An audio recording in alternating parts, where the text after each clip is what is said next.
Question number 6 है in a model of a ship. एक जहाज के मॉडल में the mast is 9 centimetre high. एक जहाज के मॉडल में उसका जो मास्ट है वो 9 सेंटीमीटर ऊंचा है।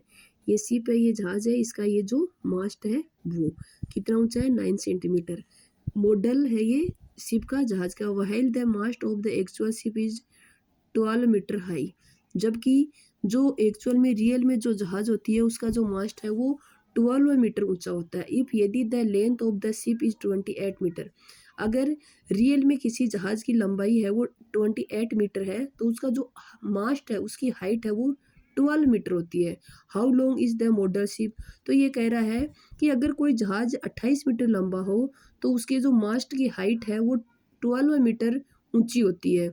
आपने मॉडल बनाया है एक शिप का और उसमें जो मास्ट है उसको 9 सेंटीमीटर ऊंचा बनाया, तो बताओ आपने जो मॉडल में जो शिप बनाई है, जहाज बनाई है, उसकी लेंथ कितनी बनाई है। ओके, ये भी देखो डायरेक्ट प्रोपोर्शन है। देखो इसकी ये जो लेंथ बड़ी है और ये क्या है, इसकी हाइट इससे छोटी है, तो यानी इसकी हाइट ये है तो जो लेंथ आएगी वो इससे तो बड़ी ही आएगी। ओके, देखिए let the length of the model ship be x. मान लो हमने जो शिप बनाई है मॉडल में वो उसकी लेंथ है वो अक्स है।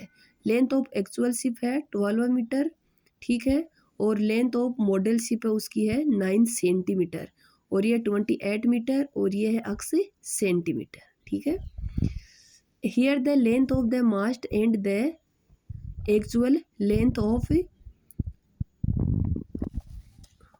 Ship are in direct proportion, कि ये है वो डायरेक्ट प्रोपोर्शन में है। एक्चुअल शिप है वो और जो मॉडल शिप है वो उसकी लेंथ है वो, तो 12/9 और 28/अक्स। अक्स को 12 से मल्टीप्लाई कर दिया, 28 को 9 से, तो कितना है 21 सेंटीमीटर। तो जो अपन ने जो शिप है उसमें 9 सेंटीमीटर का मास्ट बनाया है तो उसकी जो लेंथ है वो 21 सेंटीमीटर हाइट वाली होगी। आपको ये लग रहा होगा कि मैडम ये मीटर में है ये सेंटीमीटर में है तो इनकी यूनिट एक जैसी होनी चाहिए। ये हम प्रोपोर्शन देख रहे हैं, इसमें एक जैसी यूनिट की ज़रूरत नहीं है, क्योंकि जो शिप है, जो मॉडल शिप है, उसकी जो लेंथ है वो दोनों में सेंटीमीटर है और जो एक्चुअल शिप की लेंथ है वो दोनों में क्या है, मीटर में है। ओके, फिर है question number 7। Suppose 2 kg of sugar contain 9 × 10⁶ crystal. आप ये मानो कि 2 किलो जो चीनी है उसमें 9 × 10⁶ क्रिस्टल है। How many sugar crystal are there in. तो बताओ कि शुगर में कितना क्रिस्टल होगा। अगर शुगर है वो कितनी हो, 5 kg ऑफ शुगर और 1.2 kg ऑफ शुगर। कह रहा है कि अगर 2 किलो चीनी है उसमें इतना क्रिस्टल है तो 5 किलो चीनी में कितना होगा और 1.2 किलो चीनी में कितना होगा। ओके,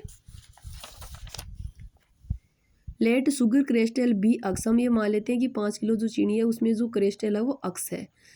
ये है वेट ऑफ शुगर 2 kg है तो नंबर ऑफ क्रिस्टल ये है। अगर वेट ऑफ शुगर 5 kg है तो हमने मान लिया क्रिस्टल क्या है, अक्स है। Here we height of sugar, thus height of sugar and the number of crystal are in direct proportion. ये भी डायरेक्ट प्रोपोर्शन में, अगर ये ज़्यादा है तो ये भी बढ़ेगा और ये कम है तो ये भी बढ़ेगी। तो ये 2 kg था और ये 5 kg है तो इसकी जो संख्या अक्स की वो इससे ज़्यादा आएगी। 2/9 × 10⁶, 5/अक्स। अक्स को 2 से मल्टीप्लाई कर दिया और 5 को इससे मल्टीप्लाई कर दिया, 2 से इसको डिवाइड किया तो 22.5 10⁶। ये देखो 2 किलो चीनी थी तो क्रिस्टल 9 × 10⁶ था। 5 किलो चीनी है तो 22.5 10⁶ क्रिस्टल है। Hence the number of sugar crystal of 2.25 into multiply 10⁻7। अगर ये यहाँ पे एक पावर हमने बढ़ा दी तो 0.1 अक्सर इधर से रिप्लेस हो गया। आप ऐसे भी लिख सकते हो, ऐसे भी लिख सकते हो। अगर यहाँ 6 कर रहे हो तो पॉइंट यहाँ रहेगा, अगर 7 कर रहे हो तो 0.1 अक्सर इधर रिप्लेस हो जाएगा।